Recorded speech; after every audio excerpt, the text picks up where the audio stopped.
a way to basically get talent that you require if you've been trying in Singapore and it's been tough, basically, against other existing solutions as well. Okay, so just a quick introduction to Glints. Glints is a Series D startup. We raised our last round in 2020, so just nice before the funding winter came.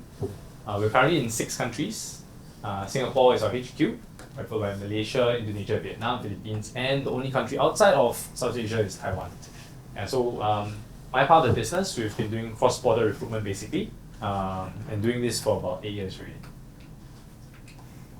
Okay, so this is today's agenda. So first of all, introduction to offshoring, like what is offshoring, followed by how we use offshoring to strengthen business core, which is mid to back office functions, and also revenue and market expansion. So how to land and expand in new markets at minimal risk with maximum control.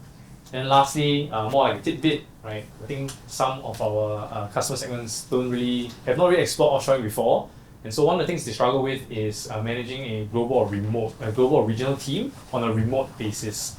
I know all of us went through an education during COVID, but there's still some challenges that we see. So some tips around that. Okay, so I think more recently, organizations are facing urgent to overcome talent shortages along with rising talent costs. So just some research from Global Workforce Trends, Deloitte, as well as our own research and HR Asia and DBS Insights. So 71% of CEOs have cited talent shortages as their top external challenge to meet. Personally, also being a hiring manager myself, I've been hiring for a year basically, and I'm still trying to fill my team, so I know the pain.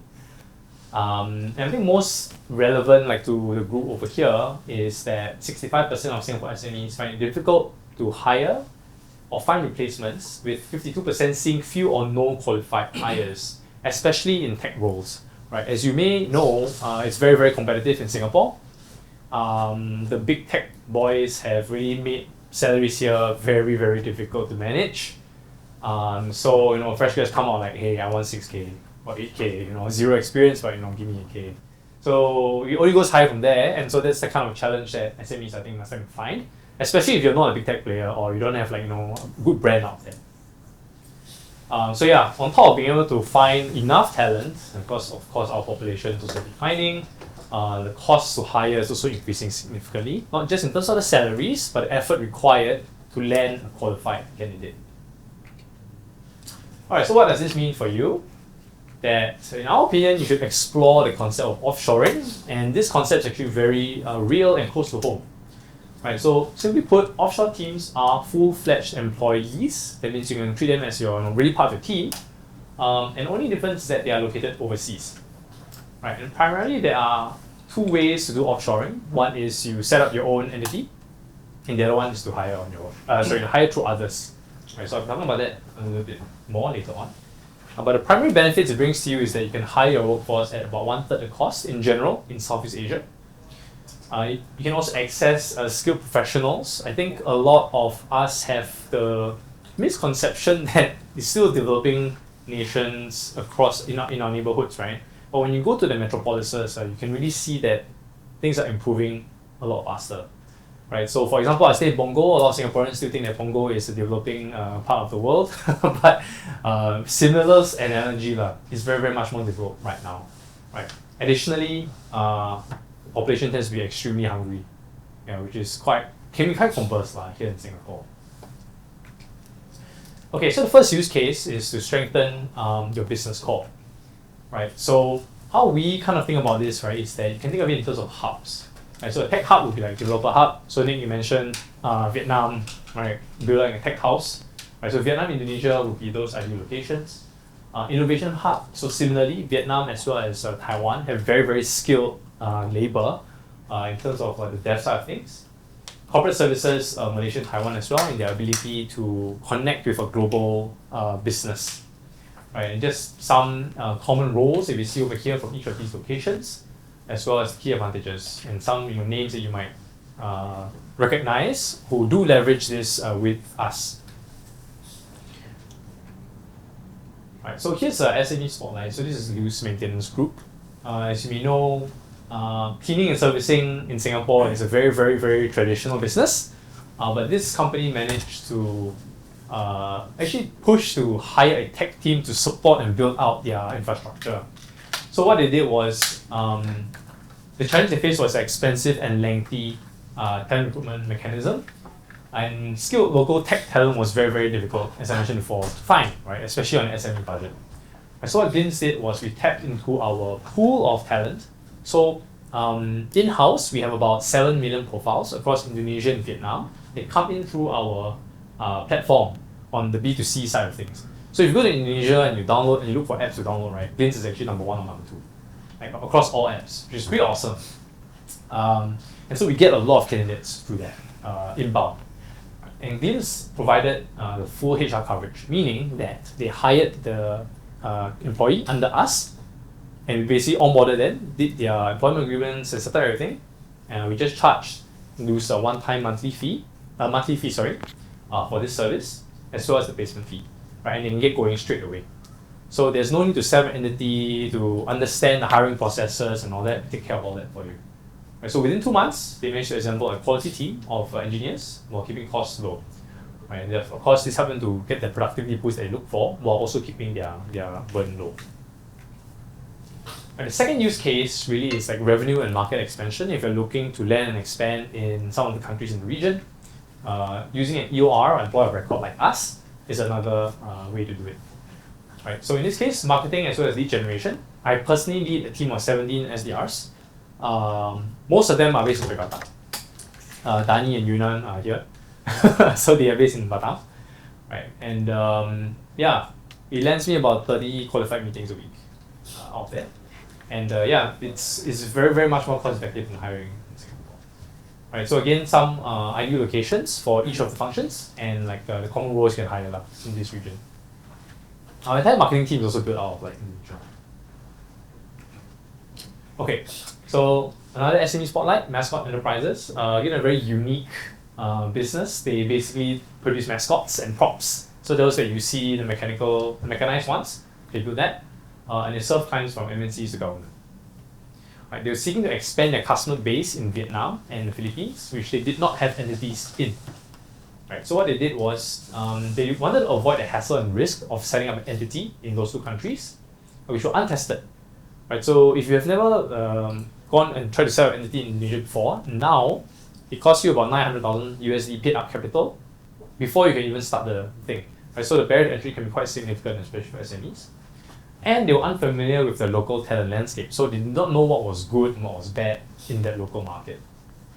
So again, we tapped into our regional database, and we did provide that coverage again, from hiring all the way to compliance. And within 1 month, they managed to hire their first SDR in Vietnam, and now they're in the process of hiring their Singapore hire as well as their Philippines hire with us. Right, so you can land and build out a sales team through our entity without setting anything up. Right, and primarily speed also, right? Get to market fast and expedite sales. So let's say, for example, you start and run for 6 months, you kind of know whether the market is there or not, you decide to extract yourself, very clean. Right, you don't have to wind down an entity or anything like that. Okay, so some quick unique value propositions around Indonesia and Vietnam that I wanted to spotlight specifically. So Vietnam is the leading supplier of IT services in the world, a very, very strong competitor now to India. There was this very big wave during COVID of US companies hiring in Vietnam, so much so that engineers in Vietnam started quoting their salaries in USD. So they make employers bear the forex costs. And yeah, so here's a quick glimpse of Vietnam's talent market traits. Ranked 13th in Asia for English proficiency. So I think writing, they're okay. The main challenge we face here is like verbal. Right? Even if your English is good, sometimes like just understanding getting over the accent can be quite challenging. But they have a very, very strong base in engineering and math, and that's why they're very, very good at tech. So yeah, mainly tech talent, and it would be about roughly half the cost of a similar counterpart in Singapore. Yeah. I think another thing to point out is that they have a very big base of young talent, and they are super duper hardworking. In Southeast Asia, right, behind Singapore in terms of like how chiong we are, right, is Vietnam, just behind. Right, so in terms of cultural similarity in the workplace, Vietnam is the closest. Okay, Indonesia, I mean, what can I say? You guys know Indonesia, 250, 270 million people. They're so huge, so much talent.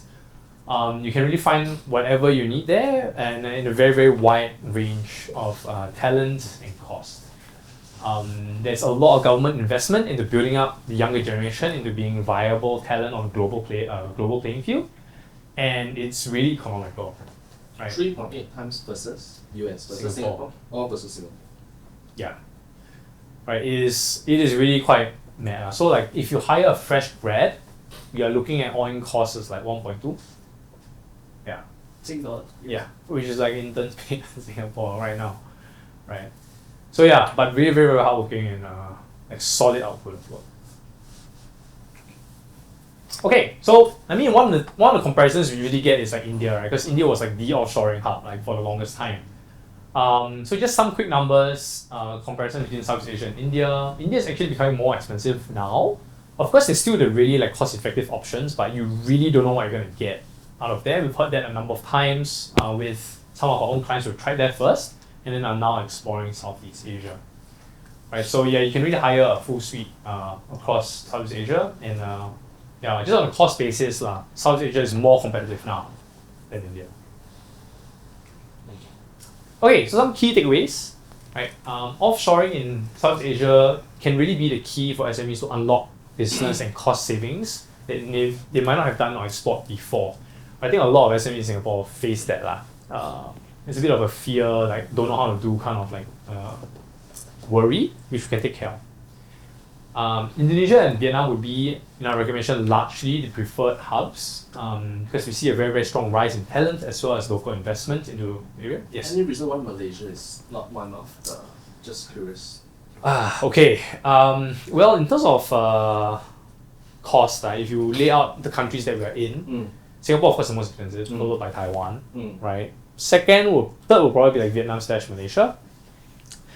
But what we have found, this is like kind of like more stereotypical. I wouldn't say it's something that applies to everybody. But I find in terms of like hardworking attitude and mentality, right? Vietnam ranks way higher. Yeah. Basically, you got more bang for your buck. Yes. Yeah. The upside of Malaysia is that they tend to be very international, especially if you can hire like quality candidates, because they're much more. They've been around for a long time, and in the international playing field for a long time. And if you're trying to find really close familiarity and similarity to Singapore, Malaysia is the best. Yeah. No two ways. Yeah. But in terms of really leveraging like cost arbitrage and like talent, it will be outside in Indonesia and Vietnam. Okay, so the last little tidbit for me is managing a global and regional team effectively. Nicholas, do you manage a global team? No, but I'm part of a global team, so you kind of know how it's run. Yeah. Okay, so I think some of our clients, like on the SME sector especially, yours is MNC listed, right? So it's a different ballgame. We've never done this before, can be quite scary, right? Because some of our clients say like, I want to see you in office like, every day, So it's a big jump from that.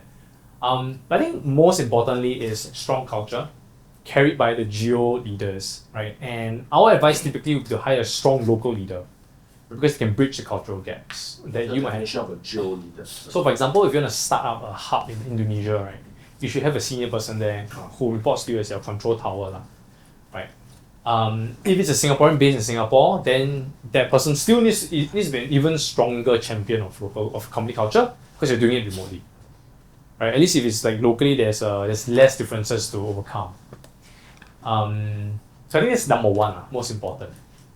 Number two is clear and measurable targets and goals, and downstream KPIs. So let's say revenue is X, right, and all the in between like down funnel KPIs, up funnel KPIs also must be clear, and those must be trackable on tools, right? So CRM, in my experience, for sales primarily, because I firmly believe that what doesn't get measured doesn't get done. Right? Especially when you're not seeing each other on a face-to-face basis. Weekly cadences for accountability on performance. So you come in like you report your numbers, and if you don't meet your numbers, like why? Right? Have that explanation. Over communication is really a thing. Like if you feel like you need to say it, you should just say it, even if you'd rather keep it to yourself, because you don't get enough face time as it is. Right? Casual chats won't happen because nobody sets up Zoom to just talk with you. Right, so this allows for more information to sieve through to allow you to communicate and build more of that culture. And then lastly, very, very difficult for most companies to execute well. It's like virtual get-togethers and socials. So if you can't do it face-to-face, at least try to do like online lunch or something and try to set up an environment where you can like talk to each other still. Yeah, so these are just like some, I think, key pieces, very simplified, right? But when you try to execute all these well, it's actually very, very difficult. Yeah, so here are some tips and tricks. If there's anybody who wants to dive a little bit more into this, happy to talk about it a little bit. Okay, so in a nutshell, what Glints does offer is a full suite talent solution from recruitment all the way to having an entity.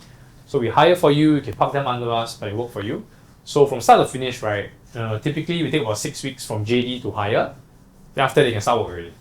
Right, so time to value in that sense is a lot faster than if you have to go and like build an entire go-to-market plan, set up entity, go to admin, all that, and get going. Right, so a lot of companies use us test first, and then once they're really, really clear about investing into a certain geo, that's when they move into entity. Yeah, so recruitment, employer record, PO is for those who already have entities but don't want to take care of the HR. A quick trivia, right? How strong do you think Singapore's employee labor laws are compared to the region?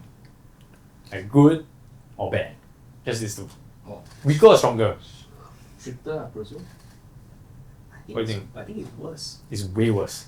Singapore's employee labor laws, right, are the worst almost in the world. We are very, very poor. So actually, like say for example, Singapore, right, if you want to get fired, like they just tell you 1 month's notice, it's done, right? In Indonesia, you have to give 3 warning letters, space it out, clear pit plan and stuff like that.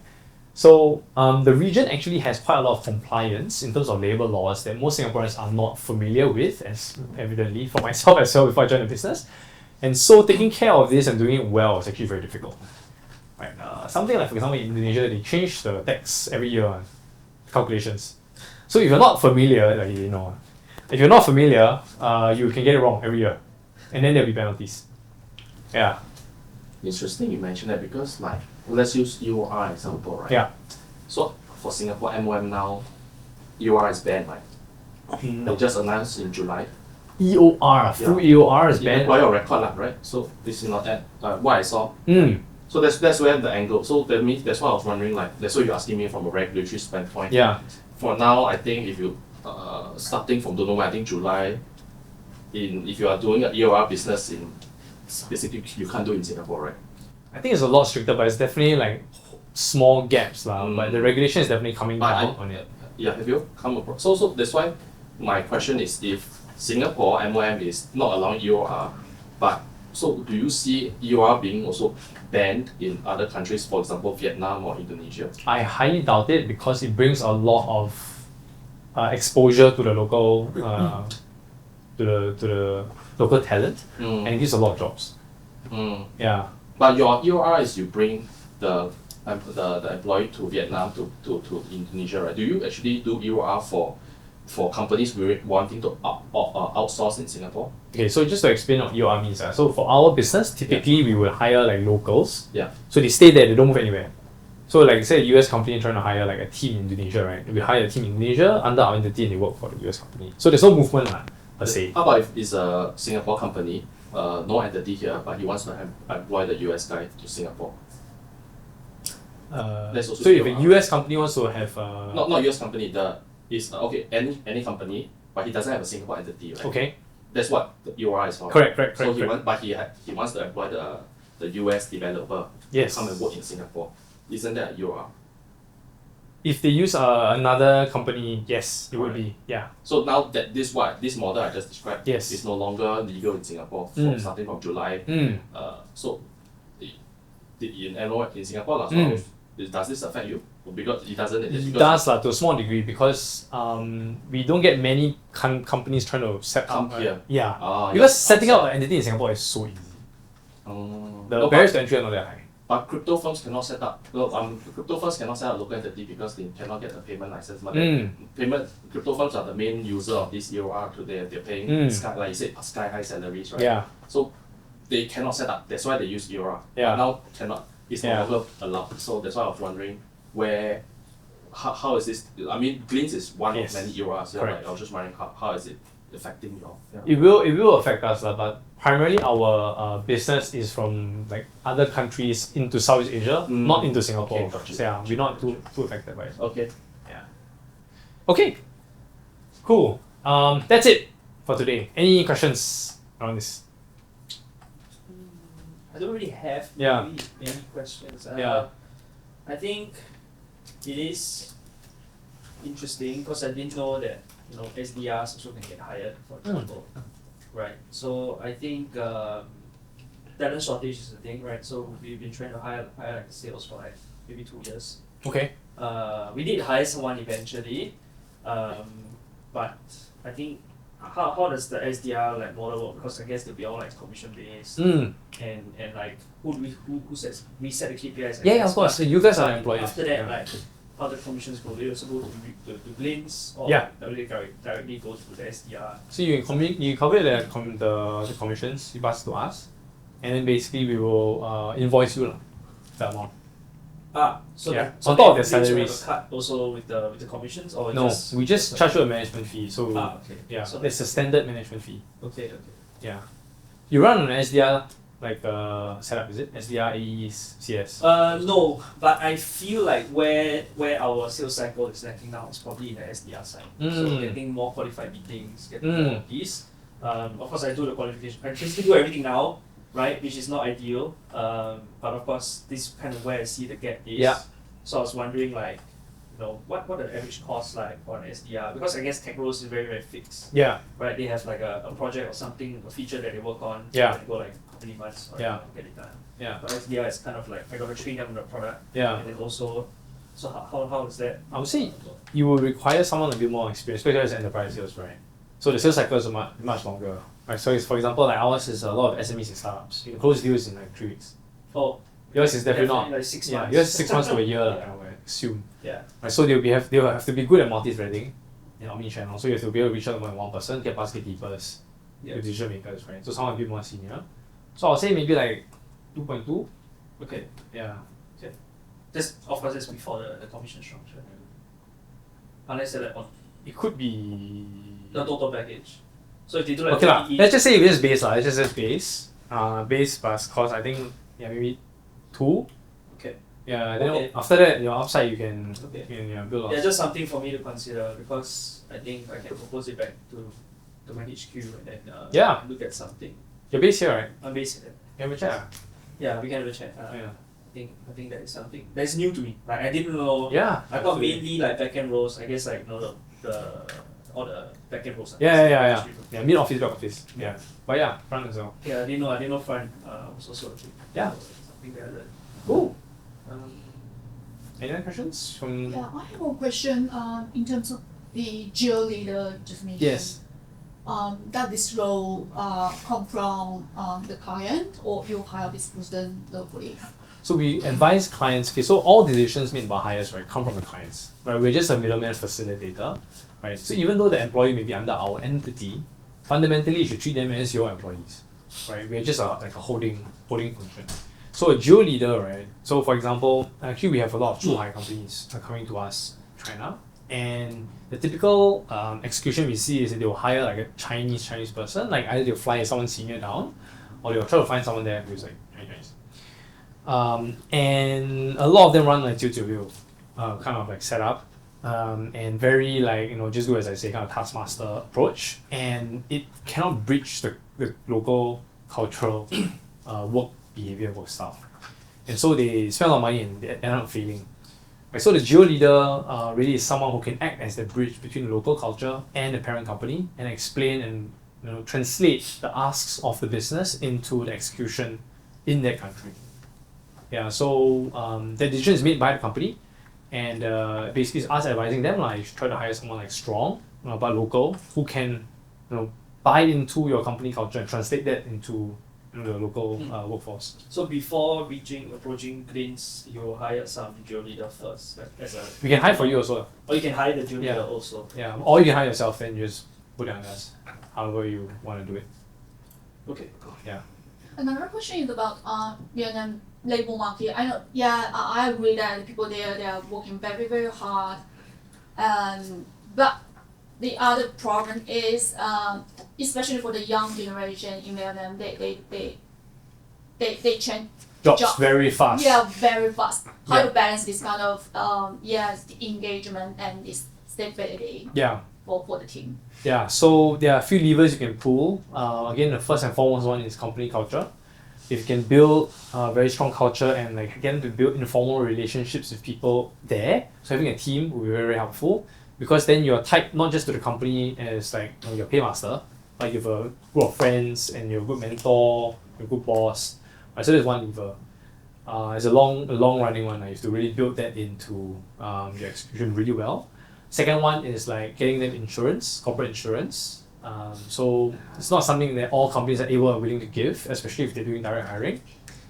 So there's another way you can differentiate yourself against other employers.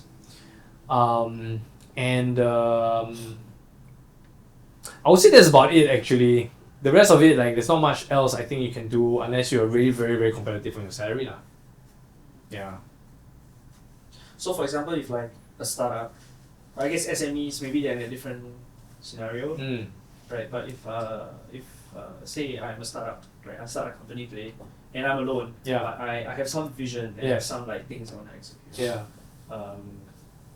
I guess like that is there like some, I guess the approach is it still the same? Will you still like have an offshore team, or will it be like a different plan? Just or do you even engage in any startups? I do. I mean, I'm startup founder myself. I wish I knew Glints when I ran my company because I was struggling to hire in Singapore with my budget and no brand. But I would say depends on the stage of your startup. Like if you're freshly baked, right? Like no proof of concept, product market fit is nowhere near. I would hesitate to expand too quickly before nailing down like your product and your revenue like model. Of course. Oh, because you said like it's better to have a team, right?